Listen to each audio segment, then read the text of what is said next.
Kinshasa na biso réalité ya banaki réalité ya banaki réalité ya banaki no Buyukite buguyoka kaka Kinshasa na biso kin eleki partout KNB Kinshasa na biso kin eleki partout Kinshasa eleki partout mikolo neza bino pardon Jima sala yolo karatakate ya on a bien yo Jima mukende umela KNB kin eleki partout rien à dire toi na terre envié parce que kin eleki partout et losako liboso ambongo mosanto azate Céline Don Kardasha isongolo bisous bye bana kin ke bana jako zape so kuta nango KNB Telema qui chasse l'équipe partout Jimmy Mukendi umela KNB ko zape te so kuta nango check ovandi Mbote na bino nyonso balandia magazine Kinshasa la biso o ezolemba te komela bino ba vraie réalité ya ville à Kinshasa. Interdiction de tous les voyages de Kinshasa vers les provinces et des provinces vers Kinshasa afin de permettre le confinement de la ville de Kinshasa, foyer de la pandémie. Ceci implique l'interdiction de tous les vols des passagers dans les deux sens, Kinshasa province, à l'exception des avions transportant du fret et dont les équipages seront soumis à un contrôle d'usage strict au départ comme à l'arrivée. L'interdiction de tous les mouvements migratoires par le transport en commun, des bus, camions et autres véhicules de l'intérieur vers Kinshasa et de Kinshasa vers l'intérieur. Des barrières doivent être érigées par les gouverneurs et les équipages devront se soumettre au contrôle de rigueur en matière de coronavirus. L'interdiction de tous les transports fluviaux des passagers de Kinshasa vers les provinces et vice-versa. Seuls les bateaux et les embarcations transportant les marchandises avec équipage et convoyeurs seront autorisés. La fermeture de toutes les frontières du pays aux passagers et à toute personne, sauf pour les camions, navires et avions cargo avec fret. L'obligation pour le gouverneur de la ville-province de Kinshasa d'instruire tous les bourgmestres de chaque commune de la ville d'éviter tout attroupement et de placer plusieurs points de lavage des mains avec désinfectant ou savon, surtout dans des agglomérations à grande affluence où le manque d'eau et d'électricité est quasi permanent. Ici, j'instruis le gouvernement de trouver les moyens de ravitailler ces quartiers pour assurer l'hygiène. En même temps, il faudra multiplier les points de lavage des mains à l'aéroport international de Njili et appuyer les équipes de la RVA et de la DGM pour que nul n'échappe au contrôle d'hygiène. Mise en place d'un service minimum au sein du gouvernement et des institutions pour pallier au confinement à leur domicile des autres agents de l'État.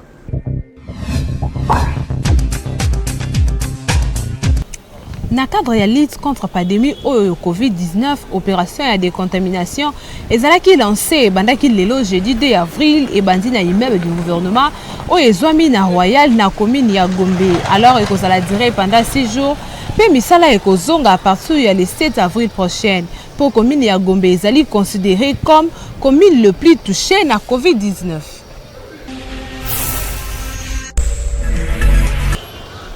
Évolution ya coronavirus en particulier na Nata Siata.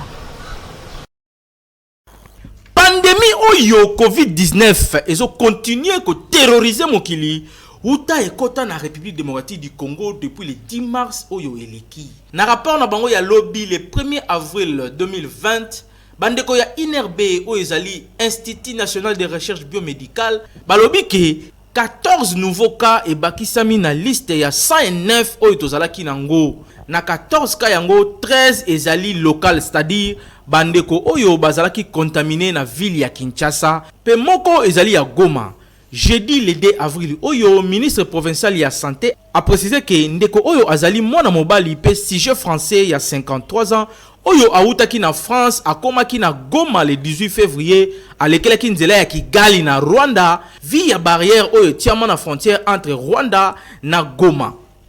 Donc bilan oyo ya sika esengeli toyeba ezali ke République démocratique du Congo ekomi na 123 cas testés positifs pe 11 personnes déjà ici ba koufi na 3 personnes oyo ici ba biki. Mais eloko ezo kamusa ezali ke mokonzi ya mboka esi apesaki ordre bakanga ba frontière nyonso pe ko vérifier pe ko landela bato nyonso ndenge nini bazali ko kota na ba frontière. Mais comment bato bazo ko kota na ba frontière na biso na ba virus na nzoto bazo leka ndenge nini? Na yango to sengi na bakonzi ya mboka ba fongola nanu misu kote wana po ba bêtise ezo leka na ba frontière. Tozo koka moi chaque jour baka ezo mata. Kasi tozo senga pe lisusu na population ba continuer ko salela ba mesures préventives oyo ba kondi ya santé ba pesi kaka pona to longa pandémie oyo ezo ko continuer ko lelisa mokili mobimba. Kinshasa eleki partout.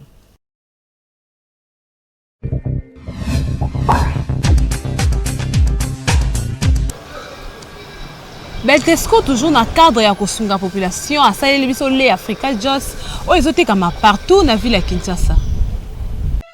Tango yango likamuna tango na yango oyo ezali tango ya miliki Africa Joyce, miliki ya solo oyo tondi ba vitamine ekolisaka bana kitoko pe pesaka bango mayele yango miliki Africa Joyce yokelengi miliki kitoko babengi le Africa Chose ezali miliki mabele ya ngombe ya solo solo on français babengi le animal. Moi to bengi ke miliki oyo Africa Chose ezali miliki ya mboka ba miliki ezala mwana muke papa mama mukolo asingami la miliki oyo eza na qualité ya kitoko. Totika baje totika bimela mela miliki Africa Joyce yango nde ebongi na bana ba jeune ba papa ba maman na ba personne ya 3e âge miliki Africa Joyce. Merci Beltexco, merci Beltexco.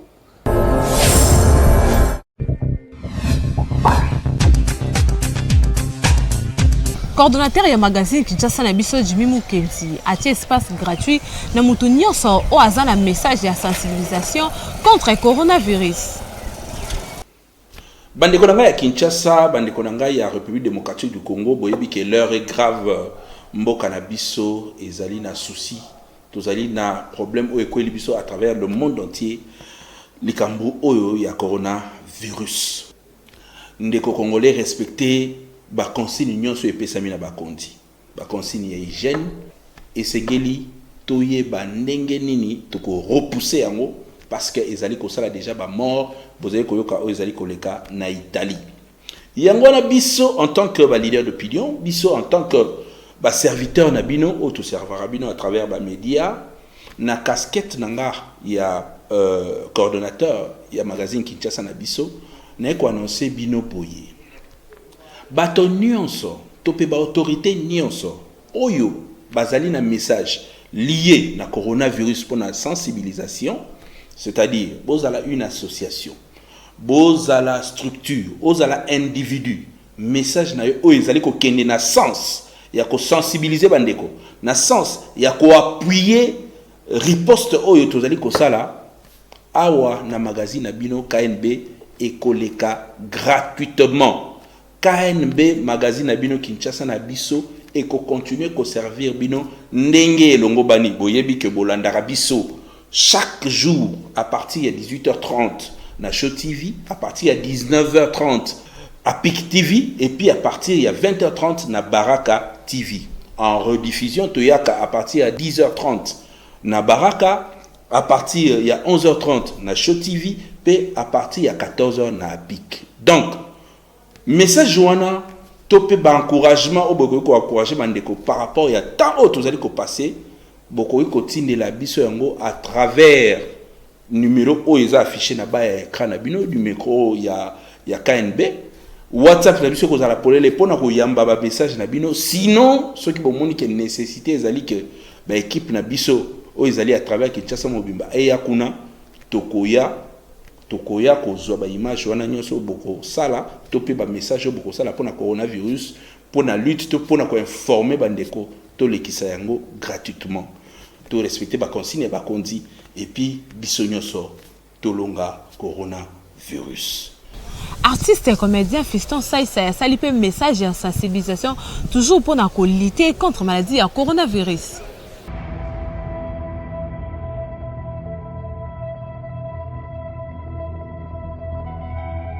aza mwana na biso okola kanisi dio kanisi yili te yempe asimisa leta na makambo yizoko kubuma bato zoko pese merci mais OK ezali to sepeli na ndenge Fiston asali kambo yo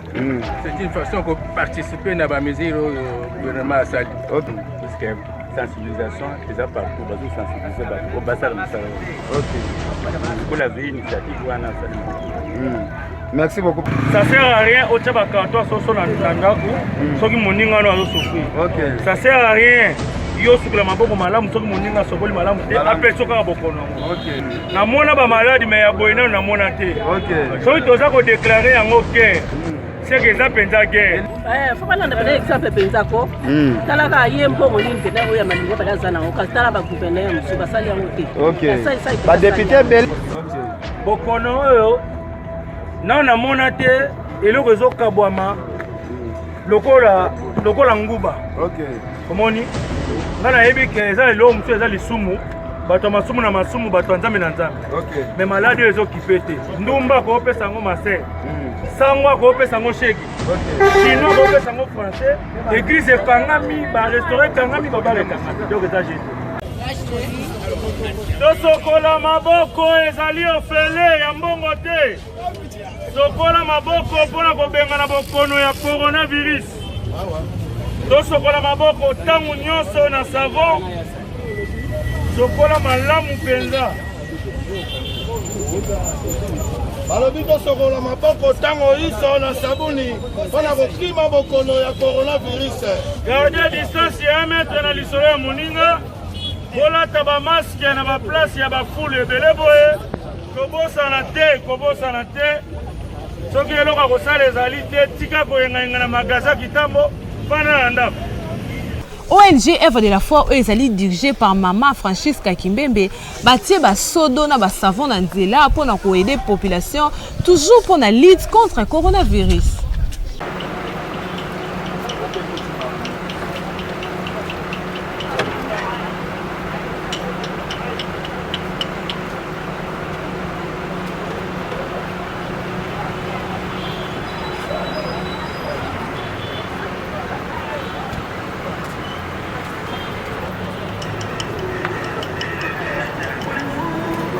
Toche katini oyo na ba protège ya elongi na papier mouchoir soki mutaye asukoli maboko azui protège atie azui papier mouchoir akei akoma quelque part wana lemso apakola apangusa maboko nzela abwaki yango na so wana tosengi na gouverneur na biso batiela biso bapoubele ya mike na bapoto nyonso ya mwinda nga nazali actrice ya développement même temps nazali ambassadrice pour l'environnement. Ah, tokomi boye tolingi ezala ndenge wana epuis mai oyo ezovanda te du fait que ozosukola maboko mai ezokule mbala mo na kaniveau omoni moto akozala wana te moto akozalaka mpona kotiaka mai mais mai ezokule directement na kaniveau nasengi na gouverneur tosala yango mpona protection ya santé na biso pamba te tokomi stop il existe coronavirus ezali ekomi pandémie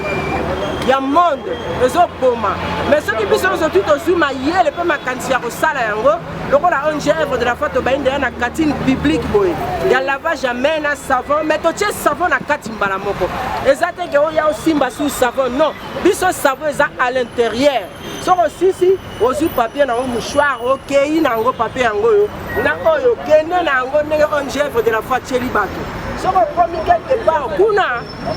nde okozwa na poubelle wana soki okosoli to mouche okomi na poubelle po poubelle ya na poto ya mwinda obwayi kaka papier mouchoir na yo oleki na yo.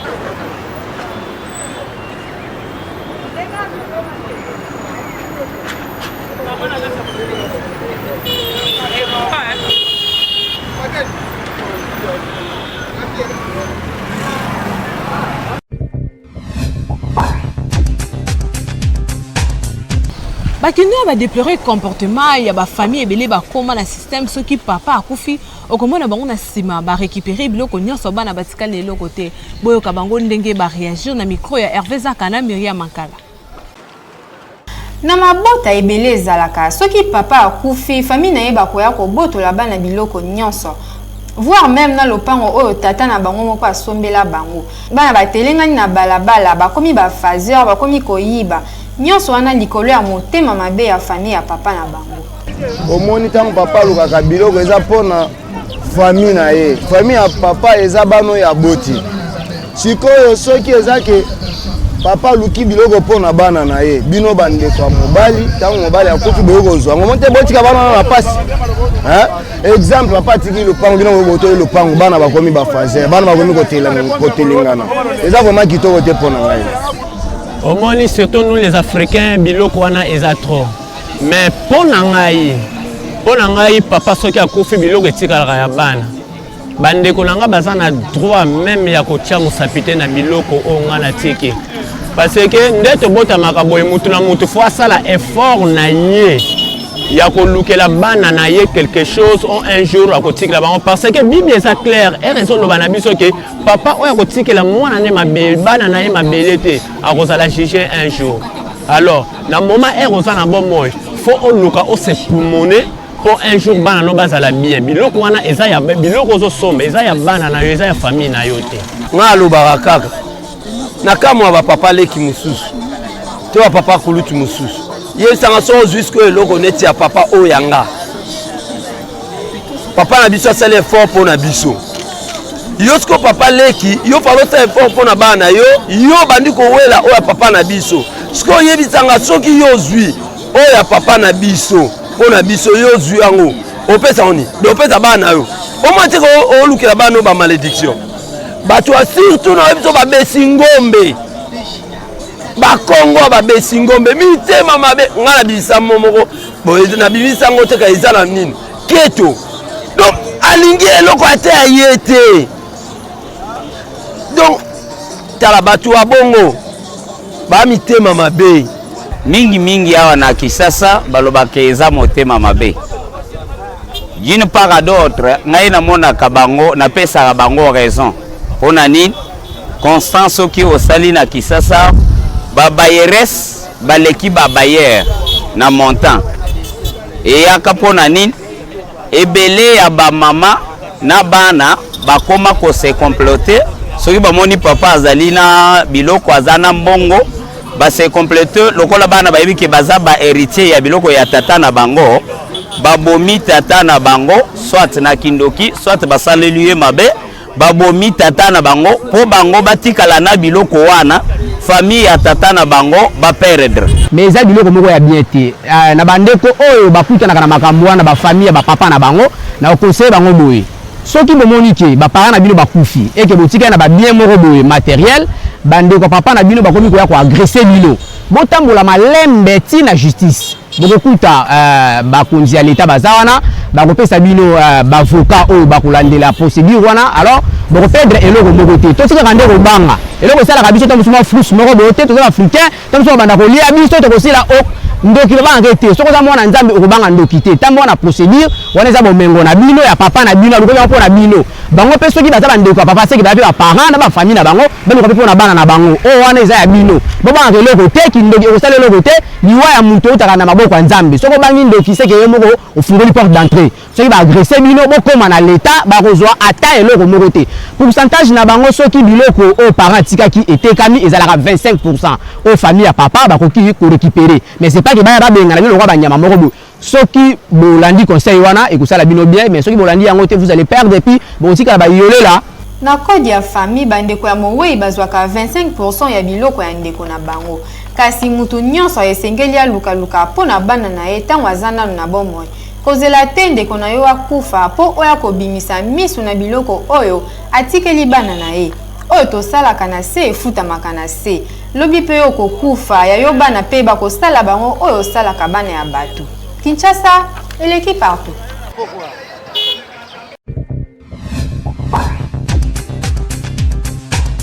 Tunami na ba mama soki arrivé que na mwana na yo ya mwasi na libala et que mobali na yo akomi kobima na mwana wana réaction na yo kozala nini boyo ka ba réponse ya mama na micro ya Hervé Zaka.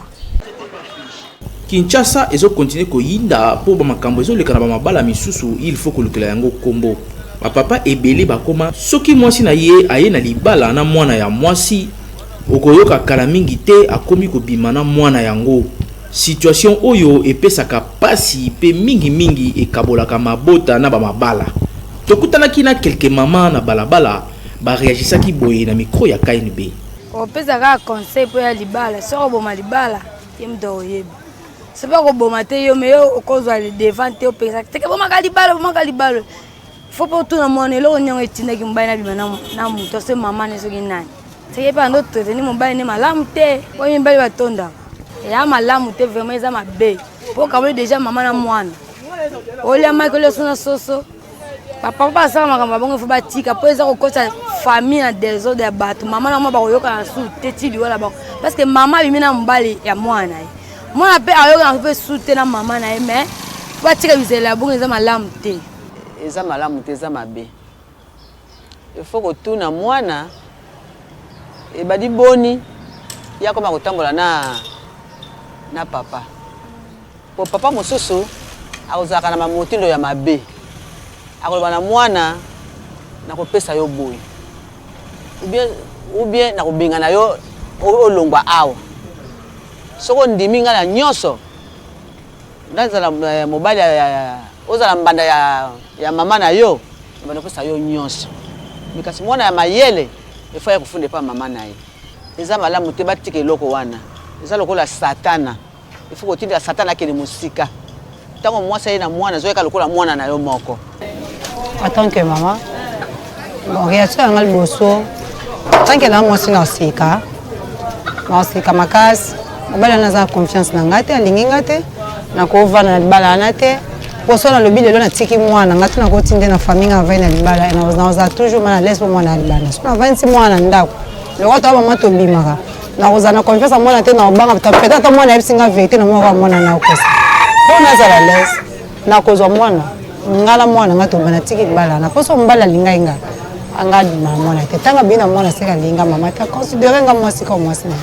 na papa basala bon en tout cas quand na ba conseil ko pesa bango eza baba nzambe magela mokili nde bato mokiba baka kolia soso le maki en tout cas eza kitoko te c'est démoniaque parce que moi so lingi okobi mana mwana so lingi moi si quelque soit nous te go déranger ndeni oziaka jusqu'à moi sonoria mais oteke fobi mana mwana apolo bakeza mvutuma eza satan non on est cause ya satan makambo on eza para satan te parce que mokito on a para nzambe na para mutu eza pe na para mutu na para satan ye moko nde satan mais eza satan te ki mvutuma ba mama baleli ba déplorer comportement wana oyo ba papa basalaka ya kobimaka na bana na bango soki ba ye na libala ba papa botika likambo oyo ezali malamu te bino pe bana ya basi soki ba ye na libala considérer papa wana lokola papa na yo babilatela mwanza bajipa mikuse ba sengle ya pamba ezali malamu te bongisa elateli na yo po makambo pe ya boye ekoma te. Kinshasa eleki partout. Quand il veut réfléchir sur une politesse au banamike ba koma nango vis-à-vis ya mikolo na bango boyo kandenge ba kinwa ba réagir na micro ya Hervé Zaka na Myriam Mankala. Toyebaka lisusu te soki bana ya mikolo balalaka esika moko na Satan po niveau ya impolitesse oyo bana mike bakoma nango envers mikolo ekoma kolekela bato. Parfois, à côté na kati ya lopango akuti bato, akopisa tambote te. Soki pe mukolo azoloba na ye azo répondre. Ata afandaki na kiti amoni mukolo akotikela ye pe kiti te. Bandeko ba réagir par rapport à impolitesse ya ba jeune ya lelo. likambo yango ezokamwisa biso mingi mpo soki tosali papa en arrière totali ndenge biso tokolaka na mikolo vraiment eloko wana ezokamwisa biso na bana lelo ka ndenge bozotuna yango mpe biso mpe tomitunaka bana eza nde nini eza na ekolo esika bakendaka obi eza nde nini bana mikolo okomona mwana bon bokokuta na ye ata boye ata kutu mpo alamuka na kiti atika yo mokolo ofanda fale okangela ye ata mpo atikala yo ata nzela boye bozoya na nzela moko bokutani na ye vraiment mpo mwana asede nzela yo mokolo oleka eza te ndenge biso tobanda kosala kala kutu wana eza mosika lelo benga ata mwana boye mwana yaka kende osombelanga ata eloko boye mpo mwana akende vraiment il fallait peut-être okangela ye makambo nyonso ebandaka nanu éducation na ndako ozomona na bana Kinshasa o nga na constanté parce que ngai je viens de la province donc ndenge ba edika ngai na o nga na ya kokuta awa na mboka o ya capitale eza différent bana misusu bazo comme importance par rapport ya environnement oyo ye azotambola a oyo akuti par exemple na école na ba mi na ba venu oyo akuti place o ba futilaka ton environnement wana oyo ezomemela bisusu bana bakoma na politesse respect alobi ke basomba yango te mwana moke il faut respecter ba mikolo mais lelo tomona lisusu ekomi sans inverse ba mikolo bakomi so neti na se ya bana mike yango logique te ya normal te oyo namoni na génération ya lelo impolitesse c'est dit na baparent bango moko okonstate ke baparent mama azolamuka na ntongo ayebi kopesa papa mbote te ozomona ere mwana mpe azomata azopusana akoyeba kopesa motu mosu mbote te yo mokolo oyebi koyebisa mwana yo te ke oyo aza yaya na yo pesa ye mbote oyo aza parent pesa motu nyonso aza age moko na yaya na bino oyo aza age moko na papa na yo ata aza yaya na yo te direct yeba kopesa ye mbote so moto aya awa na lopango na biso pesa ye mbote eloko wana epa baparent eza te comme conseil na kopesa ebandana na baparent biso moko nanu toyeba na bafaye na biso osorganize okotisa discipline koyebisa oswati so oza na mwasi na yo oswati bana na yo soki tolamuki na ntongo la première des choses la salutation ne tobanda omona na kala mwana alamuki na ntongo la première des choses la salutation après ozwi mai obrose minu osokoli elongi okesala makambo na yo mosusu soki bana bazokoma impoli baparent mpe boza na part ya responsabilité boedike bana na bino malamu boreflete image na bino baparent mpo bayebaka nzete ya malamu na bambuma nango bana mpe botusa mikolo papa ya moninga aza papa mama ya moninga aza mama soki obangi mikolo te yaya ndimelanga okozala beni te. Kinshasa eleki partout. Bana tiangu baboy ba mindele bakota na RDC pour selon bango bana tiangu mindele de bazomemela biso maladie ya coronavirus. En plus chef de l'état apesa ki ordre ba frontière nyonso ezala ya kokanga siko bango bakoteli wapi bolanda bango na no comments oyo koko awa mindele baute wapi bango wana na bisu wana bango yeyo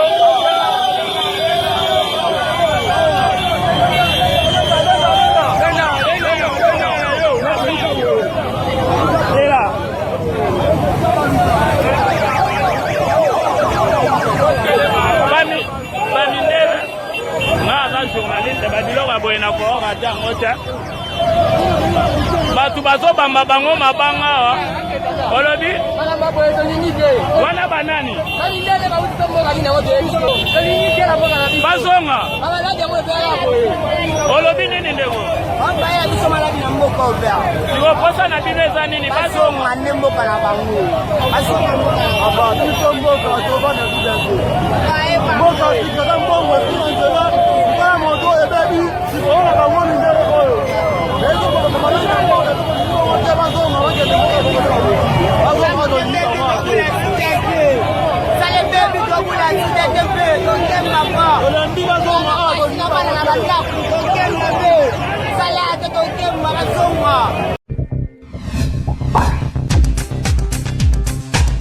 artiste et musicien Fally Ipupa elongo na fondation na ye basali don ya biloko ebele fufu masangu loso o bapesi yango na maboko ya Cardinal Fridolin Ambongo pona kosunga population oyo bakelela. Motema malamu babota makanango ko kaba eza don. Ongai mopao, ongai maboko banki, ongai président ya Sokoda. Ongai na binisa Kinshasa mobimba pendant 100 ans. Tika biso ozana eloko te maboko makasi koleka ba moale ya saute mouton. Tala mutu ya motema malamu yeyo. Fally Ipupa El Marabiyosho de King Mobutu. Na motema malamu azalaka nango malgré azali banda ya mboka na période oyo République démocratique du Congo ezolekisa ya pasi pour la pandémie oyo ezotungisa mboka makanisi na ye eza kaka na bandeko na ye ya RDC. Banda Congo ezala Congo musicien moko te asala makambu ya boye. Fondation Fally Ipupa epesi don ya ba vivre ya ndenge na ndenge bondimela ngai mutuka oyo bozomona ezokota boye biloko ya kolia na biloko ya kolia. Epesamaki na maboko ya Cardinal Fridolin Ambongo pona kosunga population oyo bazali domini na Congo mobimba. Cardinal Fridolin Ambongo azwaki yango na esengo na motema pe apambolaki mwana na ye Fally Ipupa na koloba boye. C'est la fondation Fally Ipupa. Cette fondation, comme ça m'a été rapporté, Fally lui-même, tous ceux qui le soutiennent, y compris les fanatiques, parce que c'est un artiste. Je voudrais ici, au nom de l'Église, mais surtout au nom des bénéficiaires, exprimer ma reconnaissance, ma gratitude à la fondation Fally Ipupa, à lui-même Fally, et à tous ceux qui le soutiennent pour qu'ils puissent continuer à soutenir leurs frères et sœurs qui sont dans le besoin. Mon souhait, et c'est l'appel que je continue à lancer, c'est que ces gestes que pose la Fondation aujourd'hui puissent inspirer aussi les autres, les hommes et les femmes de ce pays qui ont un peu plus de moyens à rester sensibles à la cause de leurs frères et sœurs les plus démunis.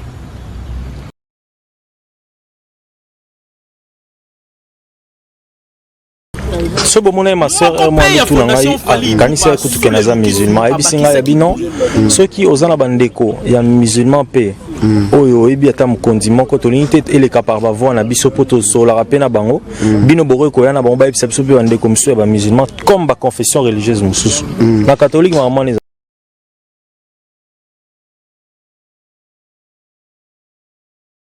Na RDC mobimba batu ya mbongo bazali ebele surtout ba musiciens mais ba sepeli kolia mbongo na bango na ba famille na bango pe bana na bango kutu ba misusu bazozela l'état nde apesa bango mbongo ya coronavirus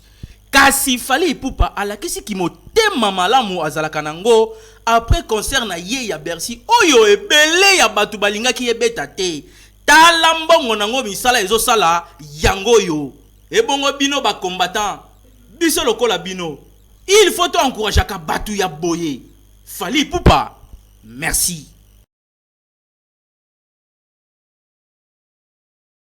Merci na bino bosala ki tellement ebele ya kolanda lycée mokolo lelo ekomi nango na suka kasi soki bosepele lycée mokolo lelo tika to pesa merci na équipe technique mobimba ya magazine Kinshasa na biso pe na Hervé Zaka azaki na sima caméra na Nata Siata na réalisation kasi bobo sana rendez-vous mon côté ya ko s'abonner massivement na chaîne YouTube Kinshasa na biso Kinshasa yo eleki nango partout.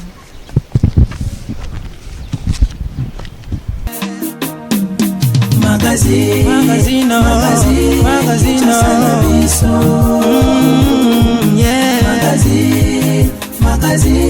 Kinshasa na biso réalité ya banaki réalité ya banaki réalité ya banaki no